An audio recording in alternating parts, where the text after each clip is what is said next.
اللہ تعالیٰ نے قرآن مجید میں ارشاد فرمایا کہ انا انزلناہ فی لیلۃ القدر، فرمایا بے شک ہم نے اس قرآن پاک کو لیلۃ القدر میں نازل کیا ہے، قدر والی رات میں نازل کیا۔ وما ادراک ما لیلۃ القدر، قرآن مجید کے انداز پر غور فرمائیں۔ فرمایا تم کیا جانتے ہو کہ لیلۃ القدر کیا ہے؟ تمہیں کیا خبر ہو کہ لیلۃ القدر کیا ہے؟ اس کی اہمیت دیکھیے۔ میں کہا کرتا ہوں کہ صرف اس ایک فکرے کو دیکھ لیا جائے، وما ادراک ما لیلۃ القدر، اور تم کچھ جانتے ہو کہ لیلۃ القدر کیا ہے؟ تمہیں کیا خبر کہ لیلۃ القدر کیا ہے؟ لیلۃ القدر 1000 مہینے سے بہتر ہے۔ ان آیات کو دیکھیں اور ساتھ نبی پاک صلی اللہ علیہ وسلم کا وہ فرمان دیکھیں جس میں حضور علیہ الصلوۃ والسلام نے فرمایا تمہارے پاس ایک مہینہ آ رہا ہے رمضان کا، اس میں ایک رات ہے جو 1000 مہینے سے بہتر ہے، اور یہ لفظ کتنے جھنجھوڑنے والے ہیں۔ حضور علیہ السلام نے فرمایا جو اس رات محروم رہ گیا وہ ہر نیکی سے محروم رہ گیا، جو اس رات محروم رہا وہ محروم ہی رہ گیا، اتنی بڑی بات۔ فرمایا تنزل الملائکۃ والروح، اس دن فرشتے اور روح القدس یعنی جبریل امین اترتے ہیں، فیہا اس رات میں، بِإِذْنِ رَبِّهِمْ مِنْ كُلِّ أَمْرٍ، اپنے رب کے حکم سے ہر خیر کے کام کے لیے۔ سلام، یہ رات سلامتی والی ہے، ہی حتی مطلع الفجر، یہاں تک کہ فجر طلوع ہو جائے۔ سرے شام سے لے کر مغرب سے لے کر فجر تک یہ رات سلامتی والی۔ اس کو لیلۃ القدر اس لیے کہا جاتا ہے، ہمارے مفسرین فرماتے ہیں کہ اس دن قدر والی کتاب قرآن پاک قدر والے محبوب پہ نازل ہوئی اور قدر والی امت کی طرف بھیجی گئی۔ نبی پاک صلی اللہ تعالیٰ علیہ وسلم نے جب پرانی امتوں کی عمریں دیکھی، نہ کسی کی 1000 سال ہوئی، کسی کی اس سے زیادہ ہوئی، تو اللہ کے محبوب علیہ السلام کے دل مبارک میں یہ خیال آیا کہ میری امت کی عمریں تو بڑی تھوڑی ہوں گی، تو کیسے اتنی لمبی نیکیاں کر سکیں گے؟ تو اللہ تعالیٰ نے پھر لیلۃ القدر عطا فرمائی۔ گویا اس ایک رات میں جو آدمی نیکی کرے، 1000 دن نہیں۔ کتنا لوگوں کو شوق ہے کہ کوئی ایسا جیک لگے، یکدم میری ساری چیزیں بڑھ جائیں، اس پر بھی تو ذرا غور کریں نا۔ یہ ایک رات 1000 دن سے نہیں، 1000 مہینے سے افضل ہے۔ 1000 یکدم آپ کی نیکیوں کی عمر 1000 ماہ تک چلی جاتی، کتنی بڑی فضیلت کی بات ہے۔ میرے رسول کریم صلی اللہ تعالیٰ علیہ وآلہ وسلم خاص توجہ دلاتے، اس رات کے حوالے سے خاص توجہ دلاتے۔ اور یہ رات کب ہوتی ہے؟ صحیح حدیث میں موجود ہے، نبی پاک صلی اللہ تعالیٰ علیہ وسلم نے فرمایا کہ اسے رمضان کے آخری عشرے میں تلاش کرو۔ گویا یہ جو 5 طاق راتیں ہیں نا، 21ویں، 23ویں، 25ویں، 27ویں، 29ویں، ان طاق راتوں میں اس رات کو تلاش کرو۔ اس رات اللہ کے فرشتے نازل ہوتے ہیں، آسمان دنیا پر، زمین پر فرشتے اترتے ہیں، حضرت جبریل امین علیہ الصلوۃ والسلام انہیں لے کر کے آتے ہیں، اور فرشتے کیا کرتے ہیں کہ جو بندہ اس رات اللہ کی یاد میں موجود ہو، جو بندہ اللہ تبارک و تعالیٰ کے ذکر میں موجود ہو، جو بندہ اس دن اللہ تبارک و تعالیٰ کی بارگاہ میں کسی بھی طور پر حاضر ہو، فرشتے اس کے لیے دعائے مغفرت بھی کرتے ہیں اور رب کی بارگاہ میں التجائے رحمت بھی کرتے ہیں۔ اور ایک روایت میں ہمیں یوں بھی ملتا ہے کہ فرشتے اس سے مصافحہ بھی کرتے ہیں، ہاتھ بھی ملاتے ہیں۔ دیکھیے نا کتنی سعادت مندی ہے کہ انسان عبادت کر رہا ہو اور فرشتے اس کی زیارت کو آئے۔ ہمارے صوفیاء فرماتے ہیں تو پکا پروگرام بنا لے عبادت کا، فرشتے کئی بار تیری زیارت کو آیا کریں گے۔ اور پھر ایک اور بات یہاں بڑی قابل توجہ ہے کہ انسان جب محسوس کرتا ہے نا مجھے کچھ دیکھ رہا ہے، تو ذرا اس کی عبادت کا انداز بھی تھوڑا تبدیل ہو جاتا ہے۔ تو اگر یہ ذہن ہو ہمارا کہ ہمیں فرشتے دیکھ رہے ہیں اور وہ والی مخلوق دیکھ رہی ہے جو ہماری ڈائری ڈائریکٹ لے جا کے ہمارے رب کی بارگاہ میں پیش کرے، تو پھر کچھ زیادہ ہی توجہ مسلمان کی ہونی چاہیے، زیادہ ہی انہماک ہونا چاہیے، وہ کھو جائے۔ ٹھیک ہے ہم کمزور بھی ہیں، ہمارے اندر کچھ پریشانیاں بھی ہیں، ہماری بیماریاں بھی ہیں، ہم لاغر بھی ہیں، ضعف بھی آ جاتا ہے، تھکاوٹ بھی ہمیں آ لیتی ہے، لیکن لمبی تو بات ہی کوئی نہیں، 5 تو طاق راتیں۔ حضرت سیدہ عائشہ صدیقہ رضی اللہ تعالیٰ عنہ ارشاد فرماتی ہیں کہ جب رمضان کا آخری عشرہ شروع ہوتا تھا نا، تو نبی پاک اپنی کمر کس لیتے تھے عبادت کے لیے، خود بھی رات کو اٹھتے تھے، ہمیں بھی جگاتے تھے، کیونکہ سونے کے دن تو نہیں ہے، تو جاگنے کے دن ہیں۔ ساون کی کالی راتوں میں جب بوندا باندی ہوتی ہے وہ راتوں کو اٹھ اٹھ روتے ہیں جب خلقت ساری سوتی ہے۔ یہ رب کے بندوں کی شان ہے۔ اور ویسے بھی درویش کہتے ہیں کہ رات پوے تے بے درداں نو نیند پیاری آوے، درد منداں نو تے یاد سجن دی سوتیاں وی آن جگاوے۔ تو یہ وقت ہے خاص، اس خاص وقت اس بات کی طرف ضرور توجہ کرنی چاہیے۔ اور یہ جو کہا گیا نا کہ فرشتے نازل ہوتے ہیں بِإِذْنِ رَبِّهِم مِّن كُلِّ امر، اللہ کے حکم سے آتے ہیں اور ہر کام کے لیے، ہر امر خیر کے لیے آتے ہیں۔ تو اس میں بھی ہمارے مفسرین نے لکھا ہے کہ وہ تمہارے لیے پورے سال کا فیصلہ کریں گے کہ تمہیں کیا دیا جائے گا، تم کیا حاصل کرو گے اللہ تبارک و تعالیٰ کی بارگاہ سے۔ تو اس کا معنی یہ ہوا کہ پھر تو یہ لینے کی رات ہے۔ ایسا نہ ہو کہ فرشتے آئے ہوں رب کی بارگاہ سے یہ پیغام کرم ہو کہ دینا ہے اور لینے والے سو رہے ہوں، وہ آرام میں ہو۔ تو یاد رکھیں خیرات اسی کے پیالے میں آتی ہے جس کا پیالہ سیدھا ہوتا ہے، اور اگر پیالہ ہی سیدھا نہ ہو تو خیرات پھر پیالے میں نہیں آیا کرتی۔ تو پھر اس کو جو کہا گیا نا کہ یہ سلامتی والی ہے، تو اس میں ایک اور بات بھی ہمارے پھر مفسرین نے لکھی ہے کہ اس رات، شیطان تو ویسے ہی قید ہے، اس رات بندے کا نفس بھی نہیں اسے تنگ کرتا۔ یہ طاق راتیں اتنی حسین ہے کہ تھوڑی سی بندہ ہمت کرے تو اللہ عبادت کے لیے اس کے دل کو قرار عطا کر دیتا ہے، اسے سکون ملتا ہے، طبیعت ٹھنڈی ہو جاتی ہے اور وہ بڑے ذوق کے ساتھ اللہ کی عبادت کرتا ہے۔ خوب بیداری کا مظاہرہ کریں طاق راتوں میں۔ میں نے رمضان سے پہلے مشورہ دیا تھا کپڑے وقت پہ خرید لو عید کے، اور وقت پہ سلا لو اور وقت پہ چیزیں لے لو۔ یہ جو خاص دن ہیں عبادت کے، یہ لوگوں کے بازاروں میں گزر جاتے ہیں۔ یہ زیادہ تر وقت ہمارا خریداری میں اور شاپنگ میں اور ایسے مہمل کاموں میں صرف ہو جاتا ہے کہ جن کی وجہ سے یہ خاص چیزیں جو ہمیں میسر آنی تھی ان سے ہم کئی دفعہ رہ جاتے ہیں۔ تو اس رات کرنا کیا ہے؟ زیادہ سے زیادہ کھڑے ہو کے رب کی عبادت کریں، قرآن شریف کی تلاوت کریں، استغفار پڑھیں۔ سیدہ طیبہ طاہرہ حضرت عائشہ صدیقہ رضی اللہ تعالی عنہا نے عرض کی یا رسول اللہ اگر مجھے یہ رات مل جائے تو کیا پڑھوں؟ تو فرمایا عائشہ تم یہ دعا مانگنا، اللہم انک عفو، اے اللہ بے شک تو درگزر کرنے والا، تحب العفو، اور تو درگزر کرنے کو پسند بھی کرتا ہے، فاعف عنی، ہم سے بھی درگزر فرما، ہمارے گناہوں کو معاف فرما۔ یعنی اس رات اللہ سے درگزر کا سوال کریں۔ جن لوگوں کے سامنے اپنی خطائیں ہوتی ہیں وہ تو ویسے ہی بیچارے ہر وقت معافی مانگتے رہتے ہیں، جن کے پیش نظر اپنی غلطیاں ہوتی ہیں، جو اپنے رب کریم کی بارگاہ میں حاضر ہونے کا ارادہ رکھتے ہیں صاف ستھرا ہو کر، وہ تو ویسے ہی معافی کے طلبگار ہوتے ہیں۔ تو یہ تو خاص چانس ملا ہے معافی مانگنے کا، تو بالکل سستی کا مظاہرہ نہ کریں۔ بالخصوص وہ لوگ جو اعتکاف میں موجود ہیں، نیند تو کسی وقت بھی آ جاتی ہے، آپ دوپہر کو بھی ذرا چپ کر کے لائٹ آف کریں تو یہ آ ہی جاتی ہے۔ آپ سر شام بھی تھوڑا سا کھانا کھانے کے بعد اگر کمر سیدھی کرنے کو بھی لیٹ جائیں تو نیند تو پھر بھی آ ہی جاتی ہے۔ لیکن یہ سنہری قسم کے ایام ہیں، سختی نہیں، پابندی نہیں، فرض نہیں، لیکن اگر شوق کے ساتھ، ذوق کے ساتھ، توجہ کے ساتھ، میں ایک مثال دیا کرتا ہوں کہ یہ ہمارے پاس قیمتی دن ہے رمضان کے، ایک عمل کا ثواب 70 کے برابر ہے۔ تو جس طرح انسان کے پاس کوئی چیز تھوڑی دیر کے لیے آئے تو اس نے جانا ہو تو لوگ اس سے زیادہ فائدہ اٹھانے کی کوشش کرتے ہیں۔ دیہاتوں میں نا غریب گھروں میں استری نہیں ہوتی تھی، ہر گھر میں نہیں ہوتی تھی، تو کسی پڑوس سے استری لے کے آتے تھے تو بوڑھے لوگ یہ کہا کرتے تھے کہ زیادہ کپڑے استری کر لو، استری واپس کرنی ہے۔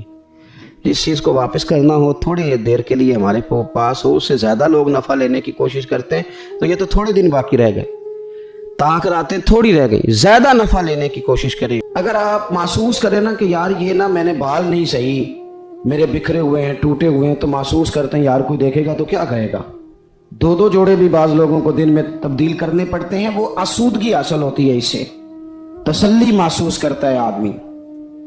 آپ 2-3 دنوں کے تھکے ماندے جب جا کے غسل کرتے ہیں نا گھر میں تو اتنی کوئی وزن نہیں ہوتا مٹی کا یہ کپڑوں کا، لیکن آپ غسل کر لیتے ہیں تو اپنے آپ کو ہلکا پھلکا محسوس کرتے ہیں۔ انسان کی طبیعت کا تقاضا ہے کہ تھوڑے سے بھی اگر میل کچیل اس کے ظاہری جسم پہ لگ جائے تو وہ تکلیف محسوس کرتا ہے۔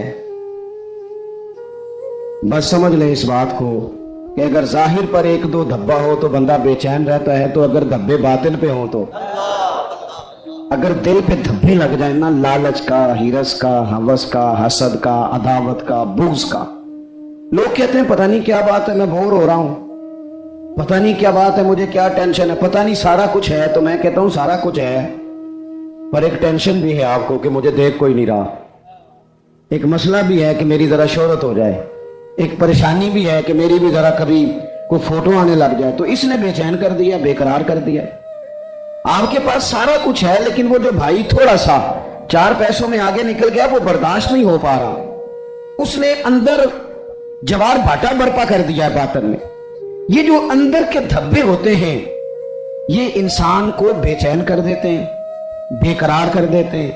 وہ ویسے وہ دوائیاں کھاتا پھرتا ہے, دم کراتا پھرتا ہے, علاج کراتا پھرتا ہے, لیکن رب فرماتا ہے میں نے تمہارا علاج کر دیا ہے. مالک کس طرح؟ فرمایا میں نے تمہیں اپنا محبوب جو عطا فرمایا ہے. کما ارسلنا فیکم رسولا منکم یتلو علیکم آیاتنا ویزکیکم. فرمایا میں نے تمہیں میں سے تمہیں رسول دیے ہیں, وہ تم پر میری آیتیں پڑھیں گے اور تمہیں پاک فرما دیں گے. جب تزکیہ ہو جائے گا نا, اندر کی صفائی ہو جائے گی, پاکیزگی ہو جائے گی, تو پھر کوئی مکان نہیں حضرت بلال حبشی کے لیے رہنے کے لیے, کوئی مکان نہیں, مسجد میں سوتے ہیں. پھر کوئی مکان نہیں ان کے پاس, ان کے پاس جائیداد نہیں, کوئی مال نہیں, سادہ کپڑے پہنتے ہیں, کوئی ظاہری عہدہ نہیں. لیکن حال یہ ہے کہ محبوب فرماتے ہیں معراج سے واپس آ کر, بلال کیا عمل کرتے ہو؟ یا رسول اللہ کیا ہوا؟ فرمایا میں معراج پہ گیا تھا, میں نے تو تمہارے چلنے کی آواز جنت میں بھی سنی ہے. جب آپ اندر سے مطمئن ہو جاتے ہیں, 2-3 باتیں آپ کی خدمت میں عرض کرنی ہے. طبیعت جب تک بے لوث نہیں نہ ہوتی, جب تک اخلاص نہیں آتا تب تک اطمینان نہیں ہوتا. یہ جو لالچ ہوتا ہے نا, ہرس ہوس طمع, یہ اتنی بڑی گھٹن ہے کہ آپ, اور یہ اتنا بڑا لالچ کا, ہرس اور ہوس کا پیٹ اتنا بڑا ہوتا ہے کہ اس میں سارے خزانے بھی ڈال دیے جائیں تو یہ پیٹ بھرتا نہیں. جب آپ لالچ کے رشتے دنیا میں قائم کر لیتے ہیں, جب آپ کچھ لوگ کچھ دو کی پالیسی کی بنیاد پر جینا چاہتے ہیں تو پھر زندگی ایک مشین کی طرح گزرتی ہے. پھر انسان انسانوں سے نہیں ملتے, جیبوں سے ملتے ہیں. پھر آج جو حال ہم ارد گرد دیکھ رہے ہیں کہ ایوان اقتدار سے لے کر بچی اور بچے کا رشتہ طے کرنے تک ہر چیز سے پہلے دولت دیکھی جاتی ہے, ہر چیز سے پہلے سرمایہ دیکھا جاتا ہے. کسی جگہ بھی آپ کو بڑا ہونے کے لیے, عزت کرانے کے لیے پہلے یہ بتانا پڑتا ہے کہ میری جیب میں مال کتنا ہے. نبی پاک صلی اللہ تعالی علیہ وسلم نے ہمارا تزکیہ یہ کیا ہے کہ حضور نے ہمیں بے لوث, اخلاص والی, درد والی اور مربت والی زندگی گزارنے کا کہا. حضور علیہ السلام کی مکمل سیرت کو آپ پڑھیں گے نا میرے عزیزوں, تو یک طرفہ نیکی کا کہا حضور نے. یک طرفہ نیکیاں تجارت نہیں ہوتی کہ سامنے والا بھی کرے گا تو میں بھی کروں گا. حضور نے فرمایا نیکی یک طرفہ کرنی ہے, اپنی سیرت میں فرمایا, اپنے عمل سے فرمایا. نیکی یک طرفہ کیا معنی ہے؟ کوئی کرے نہ کرے, ہم مدینے والے کے ماننے والے ہیں, ہم نے نیکی کر کے چھوڑ دی ہے. اخلاص جب آ جاتا ہے نا, للہیت جب آ جاتی, کوئی 24 گھنٹوں میں 2 کام تو بندہ صرف اللہ کی رضا کے لیے کرے, 2 کام تو اللہ کی رضا کے لیے کرے. ایک تو اللہ کی, ہر کام میں دکھاوا ہے, ہر کام میں تسن, بڑا بڑا مذہبی, یہ مذہبی سٹیج ہوتا ہے نا ہمارا, یہ مذہبی سٹیج ہے, یہ ہونا چاہیے نا بڑا اخلاص والا, بڑا درد والا. لیکن اگر کوئی سماجی آدمی, سیاسی آدمی رہ جائے اسٹیج پہ بیٹھنے سے تو ہو سکتا ہے سویرے لڑائی شروع ہو جائے.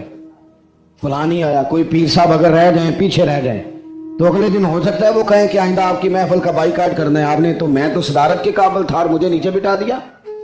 بھائی کوئی تو ایسی جگہ ہو نا, کوئی تو ایسا مقام ہو جہاں یہ ساری چیزیں نکل جائیں, خالص اللہ کی رضا کے لیے انسان کام کرے, خالص.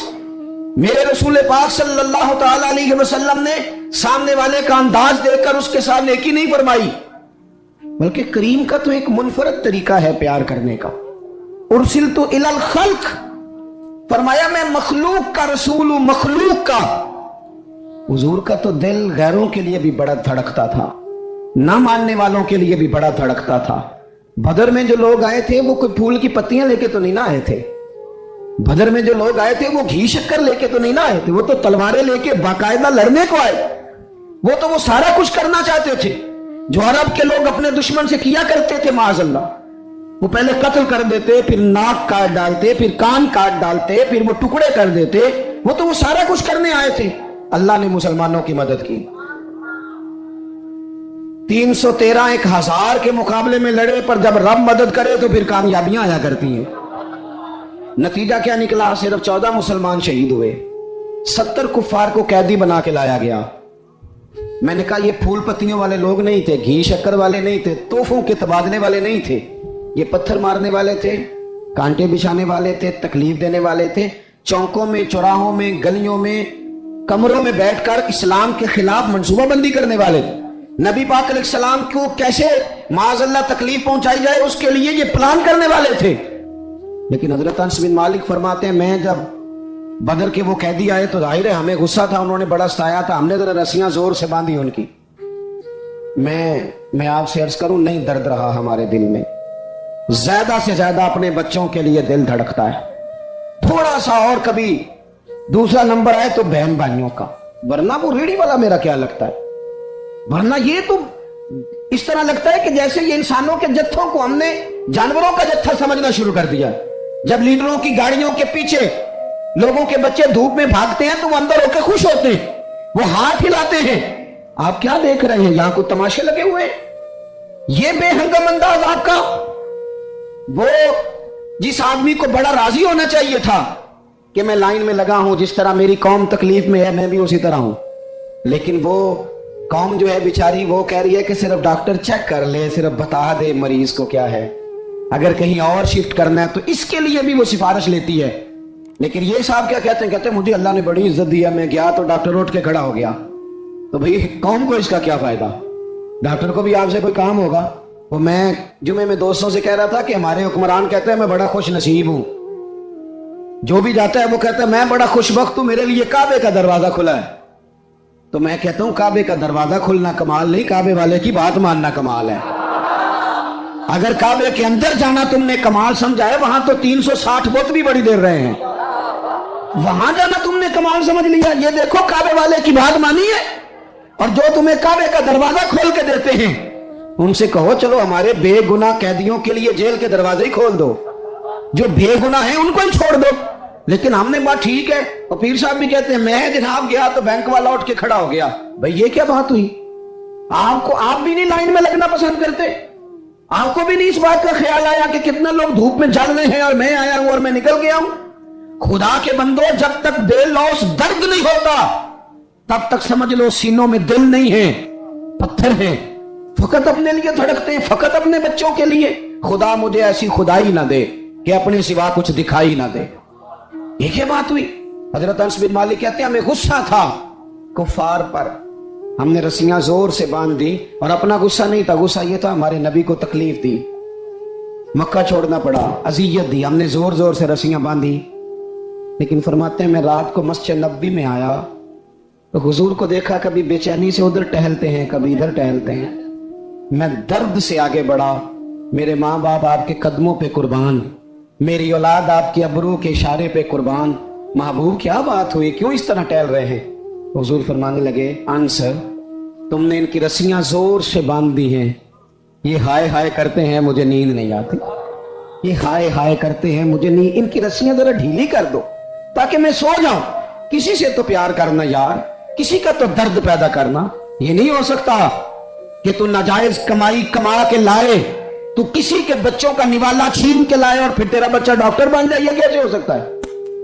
تو ناجائز پیسے اکٹھے کر کے لائے اور تیرا بچہ انجینئر بن جائے، یہ کیسے ہو سکتا ہے؟ یہ کیسے ہو سکتا ہے کہ تو کسی کا گھر اجاڑ کے اپنا گلشن آباد کرنا چاہیے، کیسے ہوگا؟ آپ اگر چاہتے ہیں کہ ہمارے گھروں میں روشنی آئے تو پھر کسی اور کے آنگن میں دیا جلانا شروع کریں، کوئی تو کام ایسا ہو۔ قرآن تعلیم دیتا ہے قل ان صلاتی و نسکی و محیای و مماتی للہ رب العالمین، کہو میری نماز، میری قربانی، میرا دنیا میں آنا، میرا یہاں سے جانا سب اس رب کے لیے ہے جو تمام جہانوں کا پالنے والا ہے۔ اپنے سینے میں درد پیدا کریں، ایک دوسرے کے لیے گنجائش پیدا، ہمارے پاس گنجائش نہیں ہے۔ میں اکثر کہتا ہوں کہ میں سمجھتا ہوں صرف میری ضرورت ہے، میرے علاوہ نہیں، حالانکہ میرا ڈرائیور گاڑی نہ چلائے تو میں تو سو جاتا ہوں گاڑی میں، وہ گاڑی نہ چلائے تو میں تو پہنچتا ہی نہیں۔ چلے ساری باتیں چھوڑیں، یہ مائک والا اگر اس کا مائک خراب ہو جائے تو محفل کا سارا کام رک گیا کہ نہیں رک گیا؟ لیکن ہمارے نزدیک، میں نے ایک دفعہ نا ایک اسپیکر والے سے پوچھا، یہ ساؤنڈ والے سے، میں نے کہا تو اتنی محفلیں سنتا ہے نماز کیوں نہیں پڑھتا؟ وہ مینوں کہندا جیڑا مولوی آندا ہے ساڑے نال تے لڑ کے ٹر جاندا ہے۔